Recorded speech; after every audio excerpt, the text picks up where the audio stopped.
Welcome to Chat With Me on the Side. Today we have an incredible young man with us. I'm so excited that he's here. This is Elijah Morin. Hi! Yay, Elijah! So Elijah joined us on an episode of Chat With Me. It was an LGBTQ episode.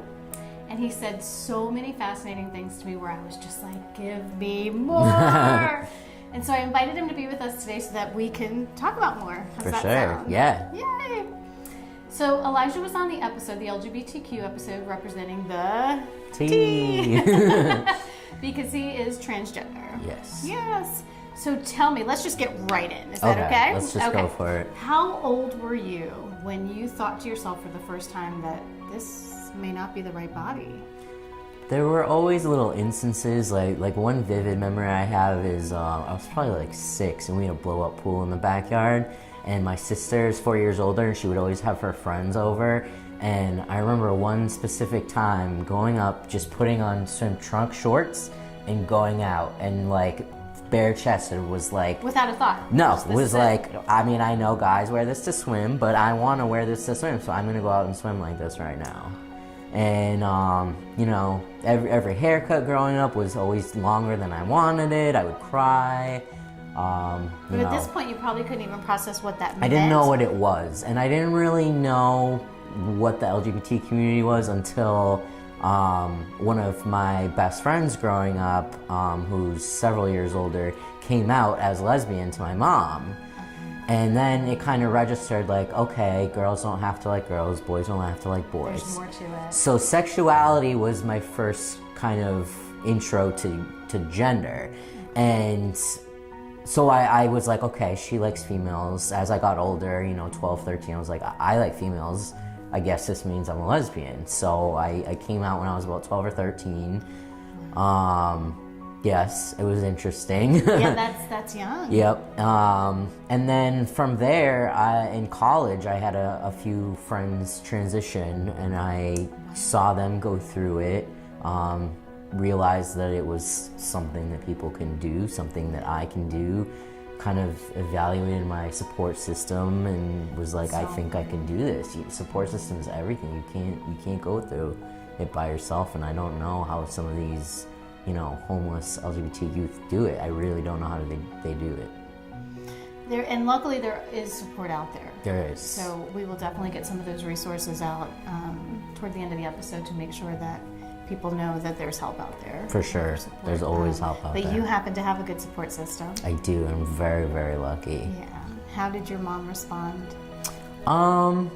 She was okay at first. Just kind of, you know, taking it all in, obviously. For a little while, she was sad more than anything else. And I was so excited to tell everyone that it kind of threw me off guard when I got, you know, a negative response. Because for you it was probably like, finally I understand yes, where my mind's at. I want everyone to feel this relief with me. Exactly. And when one of the closest people in my life didn't share that emotion with me, it freaked me out. And for a while, she put it into words eventually, and she said, I had to mourn the loss of my daughter to accept my son. And that always like kind of chokes me up a little bit. And you probably had to do the same. You had to grieve parts of yourself. I did, and it was obviously it was years in the making, just coming to terms with it emotionally. But you know, I haven't looked back, and I'm the happiest I've ever been. So I love that you talk about it as a process, though, because I think so many people, and even I might have thought that you had some sort of revelation, one moment where it was like, oh, this is it. But no, there were phases to your revelation and phases to you figuring out who you wanted to be and what you wanted to become. Yeah, and there's a lot of stuff from my childhood I look back and say, that makes sense. That also makes sense. But you couldn't have known at that time, and I think it's okay that growth came as you were ready for it. Yeah, because I mean, this was before, you know, all the YouTube channels and Instagram, you know, trans activists, and you know, there was no kind of trans representation on mainstream TV. You know, I had nothing to go off of, no kind of exposure to it until And when college. there was, it really wasn't that pleasant always. No, you know? it wasn't. If a trans person showed up in a TV show or a movie, unfortunately, it was because there was some sort of abuse involved, or somebody was violent toward them or whatever. But now I feel like there are characters that are just showing up and they're just trans. We don't have to talk about it. We don't have to do whatever. It just is. Yeah. And that's how it's going to become normalized. Exactly. When we can put it in perspective like that.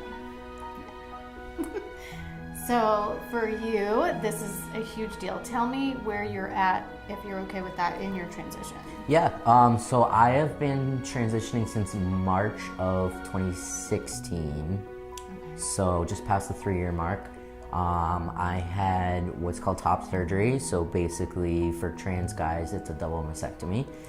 That must have been painful. It's emotionally, physically, like. Yeah, I would say emotionally it was probably more painful. How do you even prep yourself for that?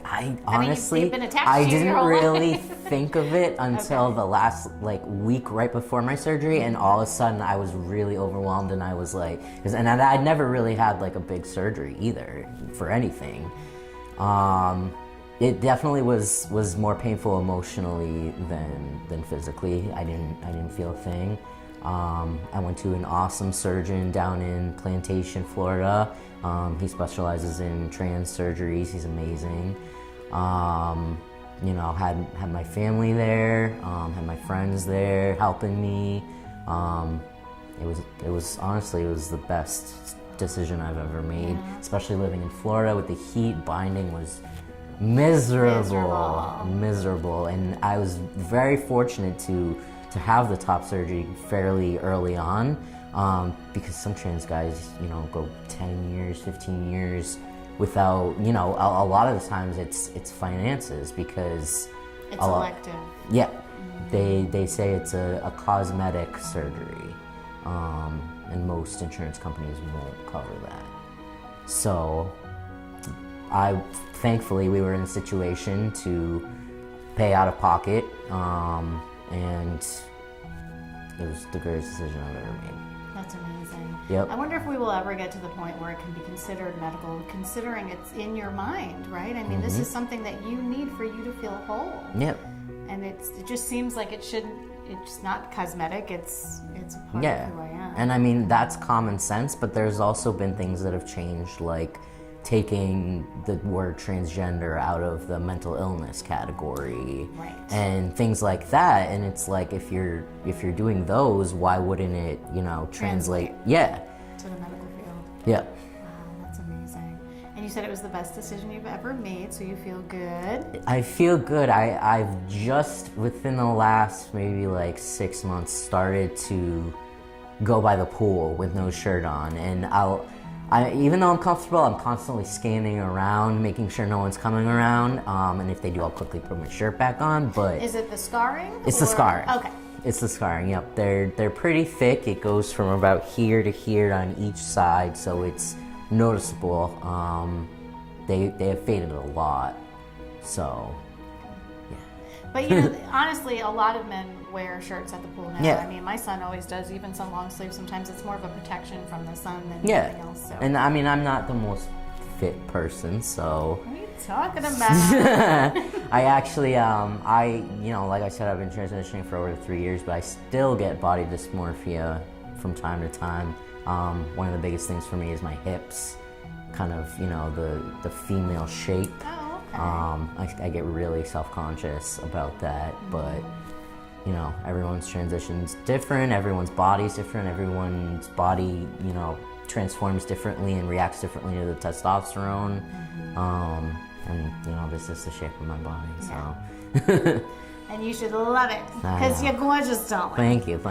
So, have you met new people as a male that did not know that you were previously female? Yes, tons. And I started my transition fairly quickly after my partner and I moved down here from New Hampshire. So everyone who knew me as my previous name, which was Erica, is back up north. And other than a couple of my partner's family members, all my friends, everyone has met me as Elijah and only knows me as Elijah. And you know, I'm an open book, so I usually end up telling them right away. And most of our friends are in the LGBT community. We have the best friends ever. That's awesome. But do people treat you different as a male than they did when you were a female? I would say the most eye-opening thing is in the work front. I feel like I get taken a lot more seriously because the last couple jobs I've had, I've gone right into it with, you know, having my name legally changed already, no kind of HR paperwork can expose it, and they'd have no reason to know other than me telling them. Right. And you know, even just like meetings and stuff like that, it's weird, you know, being in the same situation I've been in, but as a male, and right. feeling like you're not more important, but taken more seriously. Taken more seriously. So you've gone through the gamut, because when you were Erica, you were attracted to women, mm-hmm. as you are now. So you were you were lesbian, mm-hmm. as you said. And then when you transitioned, now you're male and interested in females still. Yeah. So now you're a straight male. See, and that was kind of hard to wrap my head around too, because I've always been so proud to be in the LGBT community, or, you know, and one of the things that my fiance and I love to do is go to one of the most popular gay clubs in Orlando, and we know all the bartenders. It's, you know, they're like family. And one of the nights we would go most often is lesbian night, and we still go occasionally. But I get such bad anxiety and body dysmorphia after we go, because. Do you feel like people are judging you for that? Not that they're judging me, but that people can't tell that I'm not a lesbian, you know? So that's been interesting. I haven't wanted to go as much, which is sad because I love it there. Yeah. But I just get uncomfortable going on lesbian night. There's just been so many different transitions for you. Mm-hmm. Wow. And are you feeling finally like you're getting to the space that you want to be in? I am, yes, 100%. Yay. I love that. Thank you. I think that's awesome. And I love you. I think you're amazing. You're awesome too. So. Oh, thank you. Thank you. I really appreciate you being here. For sure. I feel like we should have another talk and follow up, Definitely. Even in 6 months from now, and just see how everything's going for you, because I think it's just going to get better and better. Thank you. Appreciate you you having me on and giving this platform to talk about the LGBT Absolutely. Community. And if there's anyone out there watching that is going through any of these thoughts or changes themselves, there's always support out there. If you're not getting it from the right people in your family or your friends, that's okay. Don't stop there. There's definite support out there, and we want you to reach out for that, because you deserve it. Okay? Thanks for being here.